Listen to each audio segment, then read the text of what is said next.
ஸ்ரீமதே ராமானுஜாய நமஹ. ஸ்ரீமத்தே கோதாயை நமஹ. மார்கழி திங்கள் 7ஆம் நாள் கீசென்று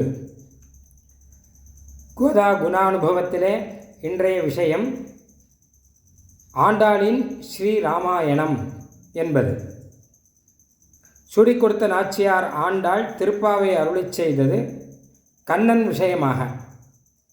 திருவாய்ப்பாடியிலே தான் இருப்பதாகவே பாவித்து, கண்ணன் அங்கே இருப்பதாகவே பாவித்து, ஆயர்குலப் பெண்களான தோழிகளெல்லாம் இருப்பதாகவே மனதாலே பாவித்து திருப்பாவை அருளிச் செய்தார் அப்படிங்கிறது பிரசித்தம்.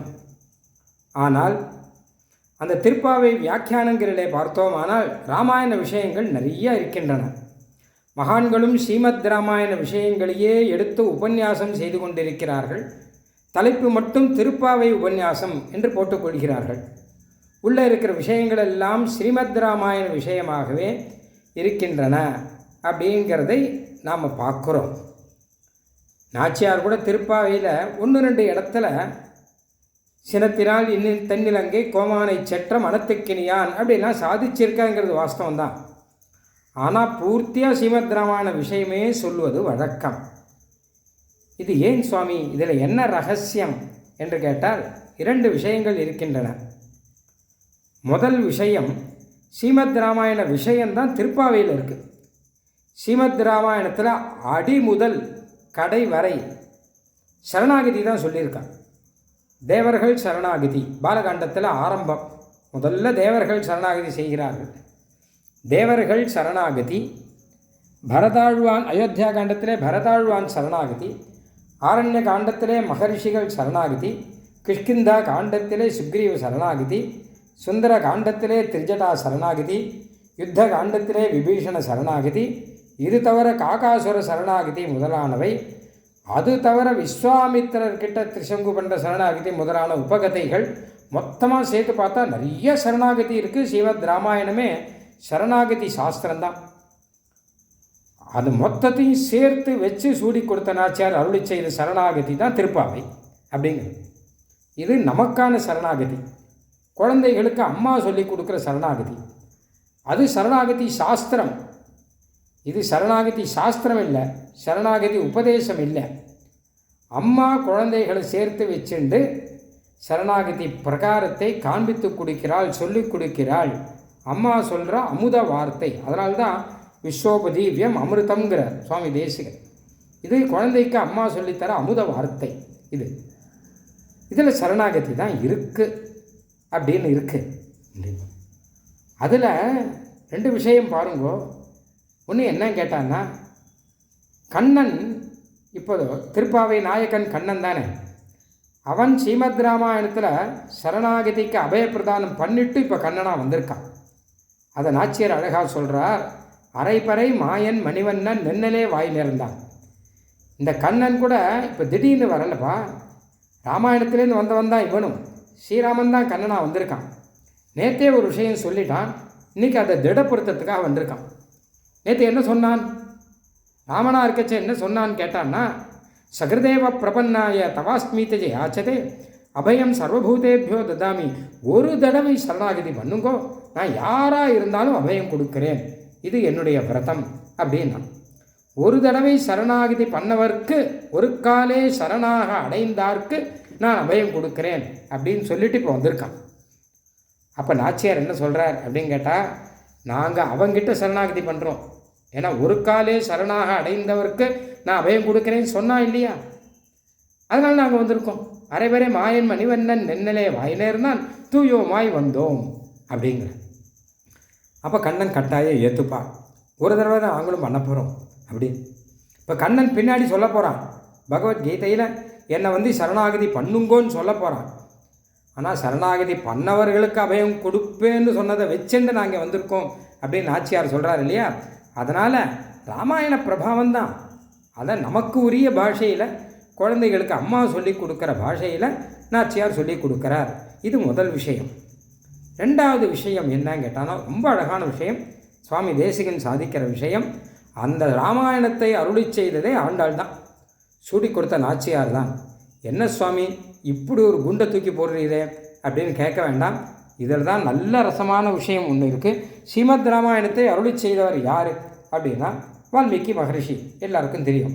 அவருக்கு ஏன் வால்மீகின்னு பிறகு வந்தது அப்படின்னு கேட்டான்னா, வல்மீகத்திலிருந்து வந்தவர், புற்றிலிருந்து வந்தவர், மண் புற்றிலிருந்து வந்தவர் அப்படின்னா அப்போ பூமியிலேருந்து வந்தவர் தானே அர்த்தம்.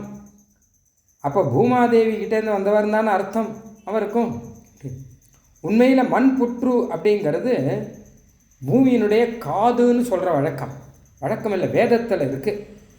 ஸ்ரோத்ரக்யே தத் பிருத்திவ்யாக யத் வல்மீகः அபதிரோ பவதி ய ஏவம் வேத. இந்த வல்மீகம்னா புற்றுங்கிறாலே, இது பூமாதேவியினுடைய காதம். அது இதை கட்டாயம் தெரிஞ்சுக்கோங்கிறது வேதம். இதை தெரிஞ்சுண்டா அபதிரோ பவதி, நீங்கள் காது படைத்த பலன் உங்களுக்கு கிடைக்கும். காதுனாலே பகவத் கதைகளை நீங்கள் கேட்கலாம். ஏன் அப்படின்னு கேட்டாங்கன்னா, அந்த பூமியினுடைய காது கொள்ளி புற்று, அதிலேருந்து வந்தவர் வால்மீகி, அவர் அருளி செய்த ராமாயணத்தை நீங்கள் கேட்கலாம். அந்த பூமியினுடைய வாயிலிருந்து வந்தது தான் இந்த திருப்பாவை.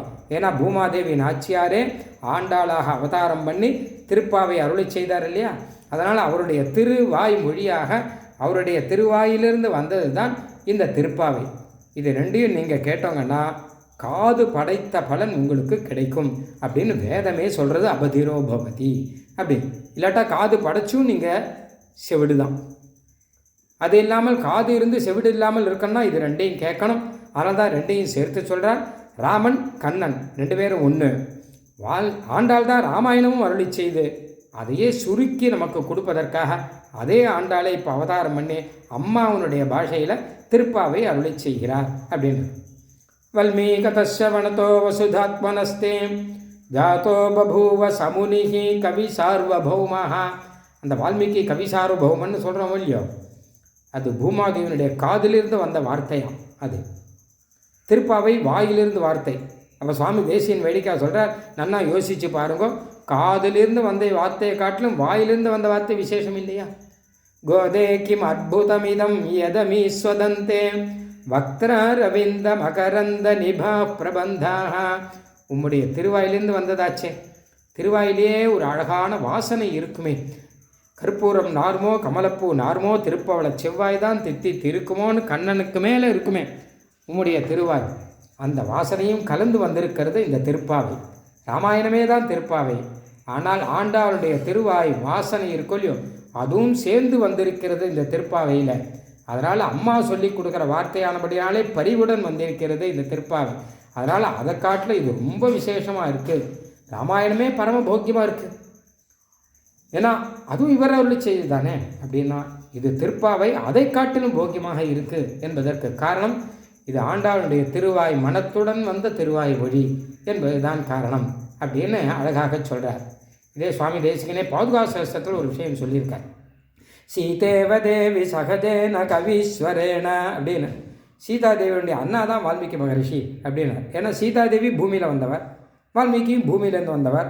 முதல்ல அவர் தானே வந்தார், அதனால் அவர் தமையனாராம். அதனால தான் சீதாதேவி ராமாயணத்தை வரவழைக்கிறதுக்காக வால்மீகியுடைய ஆசிரமத்தில் போய் தங்குறார். பெருமாளை பிரிஞ்சுட்டு வால்மீகியுடைய ஆசிரமத்தில் போய் தங்குறார். பெருமாள் அனாதையாக தவிக்க விட்டுவிட்டார்லாம் சொல்லுவா, விஷயம் தெரியாதவா.